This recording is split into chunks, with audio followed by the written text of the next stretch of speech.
Hi, I'm Peter J. Ray. Welcome.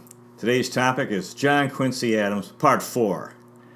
We stopped last time in 1818, and John Quincy Adams was the U.S. Secretary of State under President James Monroe. Now, he was working very, very hard. He was actually being too hard on his sons again, and he had quite a few, aside from his work, he had a lot of things going on in his personal life, a lot of challenges, and one of his one of his best biographers, I think, Paul C. Nagel, wrote this about this time in his life, quote, "Whether presiding at the State Department or working in his study at home, he rarely could banish from his mind a son's escapade, a brother's failure, a parent's infirmity, or some other personal worry." Yeah, see, his sons weren't doing so well in his opinion, and he was disappointed in them. They were all three actually went to Harvard, and his one brother had already died. Brother Charles had died, and his parents were getting older. His father was the former president, so he had a lot of things on his mind. In 1819, under the leadership or the involvement of John Quincy Adams, the United States purchased Florida from Spain for $5 million, and this was related to the U.S. military occupation under Andrew Jackson, which had been controversial because of the execution of 2 British citizens. And Americans thought, my gosh, we're going to end up going to war with Spain and Great Britain. The thing is, the Spanish were they were having all kinds of problems with their empire. Wars of independence were being fought against them, and so they didn't. And money talks, so $5 million is a lot of money. So Florida became a part of the U.S. And now during these years, John Quincy continued his early morning swims across the Potomac River. And he would either walk or swim. In summer he would walk, or in summer he would swim. In winter he would walk.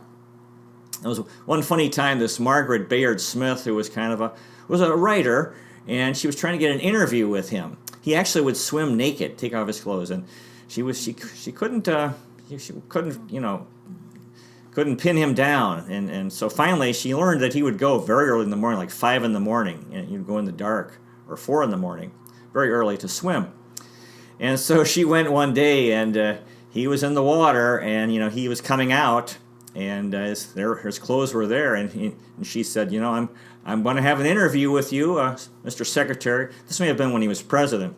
And he was kind of mad, but so he gave that interview because he had no choice. She was right there. He was ashamed to get out of the water in front of her, so he gave that interview while being in the Potomac River. Washington was very hot in the summer. Often he would go home to Quincy in the summer. Fred Kaplan, another biographer of John Quincy Adams, wrote this quote, about John Quincy and his sons, quote, "If his sons could not be men of achievement, let them, he prayed, be honorable human beings." His brother Thomas had actually been doing relatively well, but now his drinking was becoming a real problem because actually Thomas was taking care of the parents. George, his son, John Quincy's son George, was at Harvard. And John Quincy was forever giving advice to his sons. In one of his letters, he wrote this to George at Harvard, quote, "In all cases throughout life, when a difficult choice was to be made, to put the question to myself, which was right and which was wrong, and if I could answer immediately that question, to inquire no further, to take the right side, and then to be moved from it by nothing upon earth." Good advice. Thing is, John Quincy had a pretty strong spirit, and George did not. And so it was. You might know what's the right thing to do, but if you don't have the strength, you might not be able to do it. In 1819, John Quincy was able to sign a treaty with Spain called the Adams-Onis Treaty, and in this, the Spanish surrendered their claims to the Northwest Territory, the Oregon Territory. They still had, they were going to lose soon, but they still had California, the Spanish, Texas, and what became the American Southwest. So with this treaty, there's a map called the Transcontinental Treaty Boundary Map. The U.S. had land from the Atlantic Ocean to the Pacific, although The Oregon Territory was actually under joint American-British, considered, they still hadn't worked that out. It was considered a joint territory of Great Britain and the U.S., but the U.S. had access to the Atlantic Ocean, or to the Pacific Ocean. So that was a big deal. Paul C. Nagel wrote this about John Quincy Adams in 1819, quote, "At least John Quincy Adams no longer had to dread the once cruel ordeal of travel by stage or packet ship. Now, thanks to steam power, the trips between Washington and Boston were a comparative pleasure." John Quincy called the steamboat, quote, "one of the greatest and most beneficial inventions of modern ages." Steamships were pretty fast, but also he usually met on board, to quote John Quincy Adams, quote, "a great variety of company with whom you can associate, or from whom you can keep aloof at your pleasure." Yeah, the stagecoaches were pretty tough. That was a tough trip on land, very bumpy. Sometimes the horses would get spooked. Could be dangerous. And then by ship, if there's no wind, you're not going anywhere. So steamships were really the beginning of the transportation revolution. And it wasn't too long before railroads would come into existence and become extremely helpful for transportation on land. In October of 1818, his mother died, Abigail, and he did not come. She was sick. He did not come to see her at the end of her life, and he did not attend the funeral. He stayed in Washington. Biographer Paul C. Nagel wrote this, quote, "His absence was the ultimate testimony of a lifelong resentment of his mother's domineering ways." In defense of Abigail Adams, she had had a brother who became an alcoholic, and another alcoholic, and who had his family really suffered. So she felt that maybe he had been spoiled growing up. So she was hard on her children, and actually she had 2 sons die of alcoholism. But yeah, she was hard on John Quincy, forever pressuring him and kind of interfering with his life. So she was a good person, but they were both strong-willed people. John Quincy had a lot of work to do. He's, again, working very, very hard as Secretary of State, and he decided that he had needed to cut down on his sleep because he needed more time, to work. And biographer Paul C. Nagel wrote this, quote, "Little sleep, along with a heavy dinner and much wine, inevitably brought evenings of drowsiness instead of achievement at his desk." And so John Quincy's solution, to this problem was extreme temperance, not only of eating, but of drinking. And Paul C. Nagel responded, quote, "It was also a remedy he seemed incapable of applying." And we've talked before about how he had 2 brothers die of alcoholism, 2 sons as well. And the thing is that it seemed like the more you read about that era and that time, it seems like an alcoholic era that, John Quincy himself pretty much drank a fair amount every day. And that's just the way it was. And I think it was apparently connected to the problems with drinking water. That very often drinking water wasn't safe, and people, drinking wine. I guess wine was safer to drink, except it was alcoholic. In 1820, John Quincy supported the Missouri Compromise, in which Missouri entered the United States as a slave state and Maine entered as a free state. And then there was this latitude line, above which, I think 36 degrees north, slavery would not be permitted in the United States. And there was this growing conflict between North and South because of slavery. And the abolition movement was growing in the North, and the Southerners were more and more committed to slavery because of the money they were making from cotton, big money, and also their fear of what would happen if slaves were free. Would they seek revenge? Anyway, he felt he was... Anyway, Paul C. Nagel wrote this, quote, "He justified his acquiescence to this agreement through a belief that it might preserve the Union until the North gained the courage and strength to destroy the slave system." Yeah, he was more and more against slavery, and this is a very good quote here because this is exactly what happened. The North was industrializing. It was the early years of the Industrial Revolution, which changed the world. In other words, factories, steel, railroads, and so forth. And that's what made the North stronger militarily to win the war. It was actually, and thereby end slavery in the South. So that's exactly what happened. It took a lot of courage to defeat the South in the Civil War, and strength, which was growing because of the Industrial Revolution. And the South didn't industrialize, so it had that weakness when the Civil War eventually came. So again, he was continuing in 1821 his compulsive habit to swim in the Potomac River. It was a stress reliever. He'd get up very early in the morning, often in the dark. His father was very feeble during this time, the last years of his life, and Louisa and John Quincy were very worried about their son George. And she wrote this quote, "George magnifies his joys and sorrows until the real world in which he moves vanishes from his sight. He was likely to suffer through life from his impetuosity and the absurdity of his notions." Yeah, so he was this troubled son, their oldest son. In 1822, John Quincy wrote this quote, "Cares for the welfare and future prospects of my children, mortification at the discovery how much they have wasted their time at Cambridge, agitated my mind so much that through the night I could not close my eyes.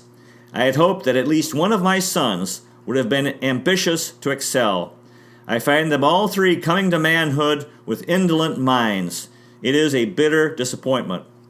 Yeah, he was getting feedback that their grades, they were getting low grades, and they all went to Harvard. Although George and John were at Harvard at this time, and Charles would follow later. There were political attacks on John Quincy because he was considered the favorite to become the next president as Secretary of State. So all the people were the people who supported other candidates, were criticizing him, and he made reference to some criticism in a Philadelphia newspaper about his clothing.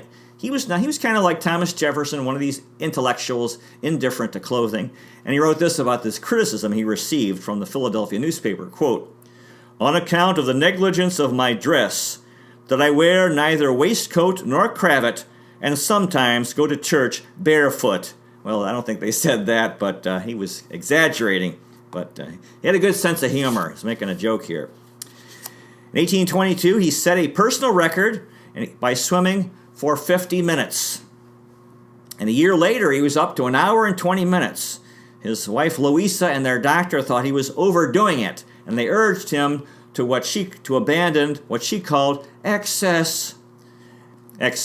So, and he agreed that he would have a 1 hour limit on his swims, but then he decided on a new challenge for himself to try swimming wearing clothes, which of course is very, very difficult because they weigh you down. They get so wet and they're very heavy. Anyway, John and Charles were both at Harvard. I guess George had graduated, and they were both at Harvard during this time and doing very poorly. And John Quincy came to visit them, and he was furious with their performance. And Paul C. Nagel wrote this, quote, "The wrathful father went at once to John and Charles' room in the residence hall, where, ignoring their howls at protest, he passed sentence upon them. They would not be allowed to come to Washington for the long Christmas holiday. No dances and parties at the White House for them." And so they had this was a tragic scene. They were forced to stay at Harvard and study, although I don't think they really did study because they weren't studious. And this is too bad. He wouldn't let them come home for Christmas because he thought they were being so lazy. You see how hard he was being on his sons. The following year, the second son, John, was involved in a drunken riot of Harvard students, and he was expelled for drunken, disorderly conduct. So, yeah, this was, not what he wanted, and so his strict discipline really didn't work. Meanwhile, Louisa, his wife, was in poor health. She was 46, pregnant again, and she had another miscarriage. And John Quincy was, a presidential election was coming. It would be probably the end of his time as Secretary of State. This is 1823, and he was worried about retirement. He thought, what am I going to do next? And he dreaded what he called, quote, a dejection of spirits, an atrophy of mind, if he retired. Now, he was interested in the presidency, but he did not campaign. He considered that unseemly. That was part of the culture back then, that you didn't, if your country wanted you to serve, okay, fine, if the people want me, but you weren't supposed to, really want it and go out and try to woo the voters. However, he would go to events which actually had political ramifications, and actually, he and Louisa hosted a ball at their home on F Street and had 1,000 guests in honor of Andrew Jackson, the hero of New Orleans, the Battle of New Orleans from 1815.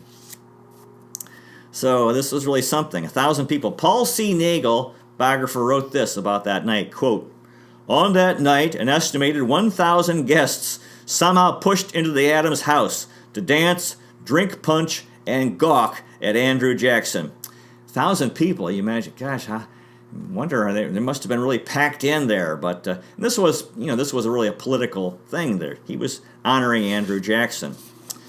Now, in the 1824 presidential election, there were a number of candidates, but it really boiled down. It was pretty much John Quincy Adams and Andrew Jackson were the strongest contenders, and they referred to them as, quote, "one who can write versus one who can fight."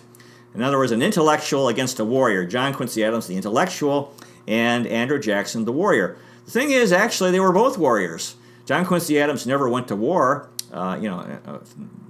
battle on the battlefield, but he had that same warrior spirit. And in the final years of his life, he would show that with courage in the House of Representatives by being the most outspoken opponent of slavery and risking his life. A lot of death threats because of that. So John Quincy won the election in 1824. It was a one of the most controversial elections in American history because Andrew Jackson had the most popular votes and the most electoral votes, but not enough under the Constitution to win. So under the law of that time, and I believe still today, if no candidate has enough electoral votes, then the decision is turned over to the House of Representatives, who has to decide, who has to vote. And Henry Clay was also a candidate, and he decided to use, and he was very influential guy. He used his influence and the electoral votes he had, and he gave them to John Quincy Adams. So that meant that John Quincy Adams won the election. And the thing is, it was, I think John Quincy made a mistake here. If he'd been smart, he would have thought to himself, well, no, Jackson, really won the most votes, and he should be president. But he didn't have that wisdom. Because the thing is, we're a democracy. So he accepted those votes from Henry Clay, and then shortly thereafter, he offered another mistake he made. He offered Henry Clay the Secretary of State, which is the springboard to the presidency. That was a mistake, and then Henry Clay accepted, and that was actually really both of the men were ruined by this decision that they made. Three mistakes, because it was considered a corrupt bargain. People thought, my God, Henry Clay gives his votes to Adams. Adams wins, and then Adams gives Clay the Secretary of State position. So this was Henry Clay he could have become president himself. He was 3 times a strong candidate. Never did, because this haunted him for the rest of his life, his political career, and they both were really it was really, really bad. And so I think, Andrew Jackson should have been president in 1824. They didn't have under the law, maybe we should have had a runoff, but that wasn't in the Constitution. Maybe, a vote for the 2 top candidates, but that didn't happen. So you had John Quincy becoming president with less votes, and he was very a lot of people were very upset. This was the beginning of the removal of property qualifications. A lot of poor people had voted for Andrew Jackson. He was the hero of the poor and of the common man. And this John Quincy became very unpopular, actually, nationally. And Paul C. Nagel wrote this, quote, "His 4 years in the White House were misery for him and for his wife. All that he hoped to accomplish was thwarted by a hostile Congress. to get stuff done, but the president needs cooperation from the Congress, and Congress would not cooperate because Adams was very unpopular with the people. So anyway, he served his term. March 4th, 1825, John Quincy traveled from his home on F Street to the Capitol for his inauguration. His vice president was John Calhoun. And one of the things that he believed in, he had a lot of ideas for our country, and he was in favor of infrastructure, that the national government should build roads and bridges and canals and so forth. And then during his inaugural address, since he was an intellectual, and this was a problem he had with the common man as well, common people back then. Maybe they had a Bible in their home, and that was about it. Most people had very little education, and he was highly educated. This led to him to being disconnected from the common people. Anyway, he referred to the Roman Empire in his inaugural address, and he said this, quote, "The magnificence and splendor of their public works," it's the Roman Empire, "are among the imperishable glories of the ancient republics. The roads and aqueducts of Rome have been the admiration of all after ages, and have survived thousands of years after all her conquests have been swallowed up in despotism or become the spoil of barbarians." So this was John Quincy Adams, and some of the regular people were scratching their heads because they didn't know much about the Roman Empire, if anything. Paul C. Nagel wrote this about 1825, quote, "Any citizen could take a place on the stairs leading to the executive chamber," that's in the White House, "there to wait a turn to see the president. More impatient individuals often simply barged into his office." So this is how it was in the old days. If you wanted to talk with the president, you just came and got in line and waited. You might wait several hours, but sooner or later you would be admitted and could speak with the president. That's the old days, and including a guy named George P. Dodson, who was a physician, a doctor, who was dismissed from the Army. He got fired. He was an Army doctor. And he had publicly threatened to assassinate John Quincy Adams. He also was allowed to see the president.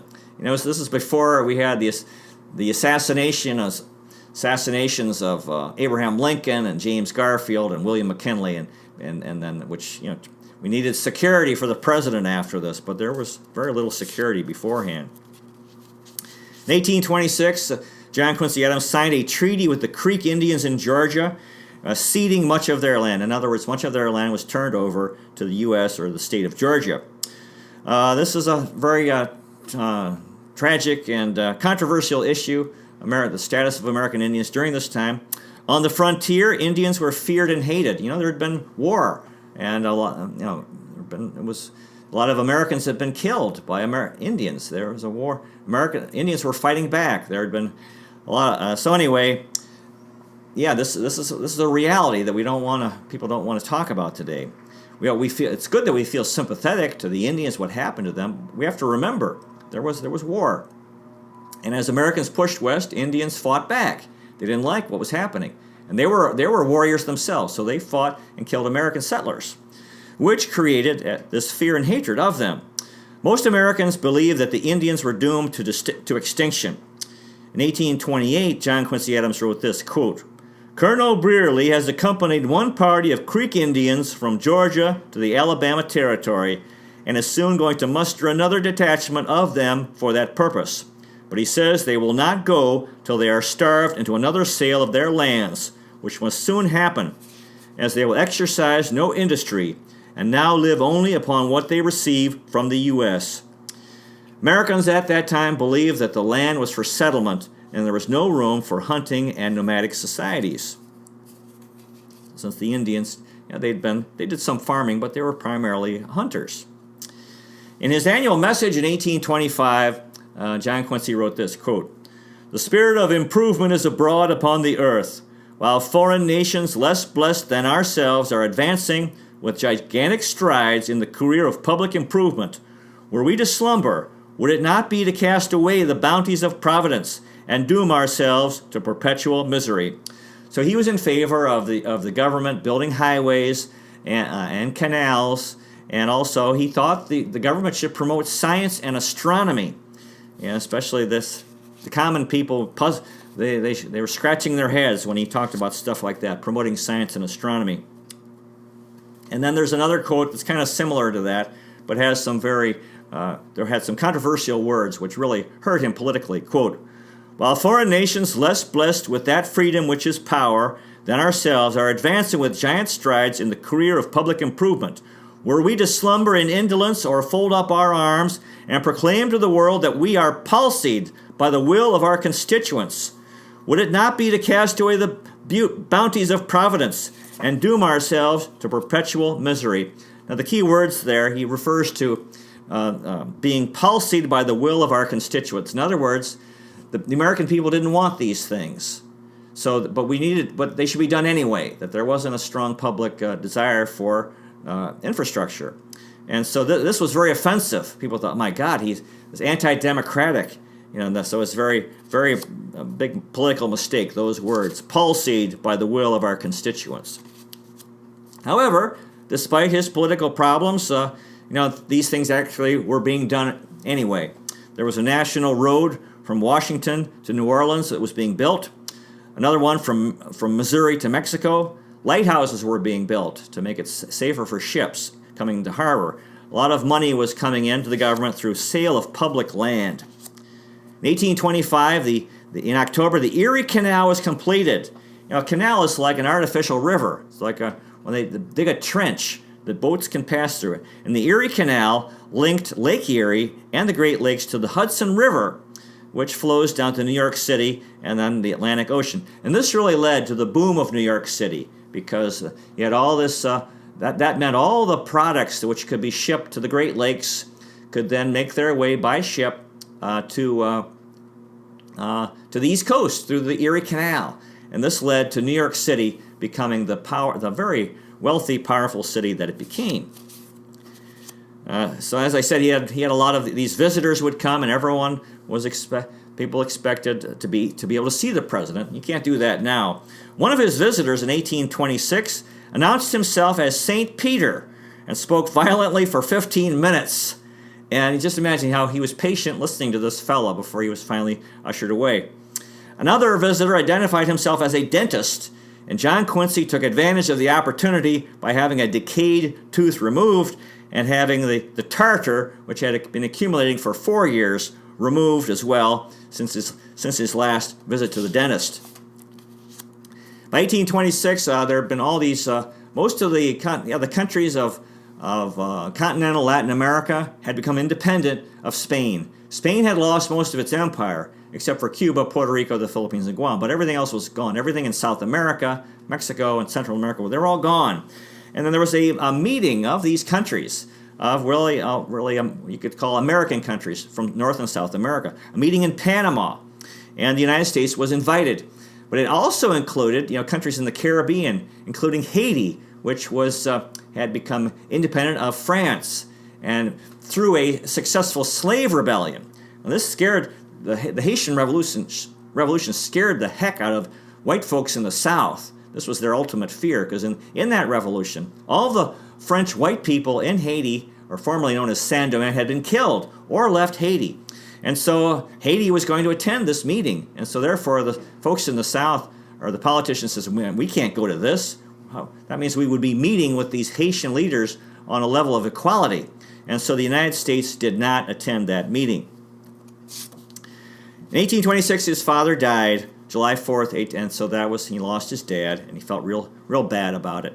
And we're going to talk about that next time. Thank you so much for watching. God bless you. Hope you find a good history book to read. And I really appreciate you watching. Take care, and I'll see you next time.